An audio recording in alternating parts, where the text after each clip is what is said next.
A retired Special Forces soldier was hiking when two cops stopped him just for wearing headphones. Even though he voluntarily showed his ID, they didn't even bother to look at it, clearly trying to give him a hard time. To avoid trouble, the man handed over his backpack, but after several searches, they found nothing illegal. Just as they were about to come up with a new excuse, Jason reluctantly revealed the knife on his belt.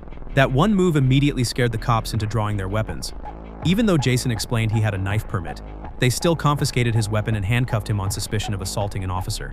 They thought this would be enough to teach Jason a lesson, but both of their attacks were easily dodged by him. Frustrated and humiliated, the officer pulled out his gun and forced Jason into the patrol car. At the station, they confiscated all of Jason's belongings and were preparing to rough him up. When one of them pulled out a stun baton, Jason couldn't hold back his anger anymore.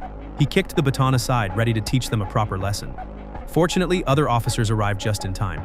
Hearing that the chief wanted to meet Jason personally, the cops had no choice but to stop the retaliation. The moment the chief saw Jason's credentials, he was stunned by his subordinates' recklessness.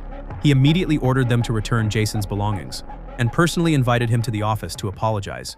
Seeing the luxury items in the room, Jason realized the chief was just like his underlings.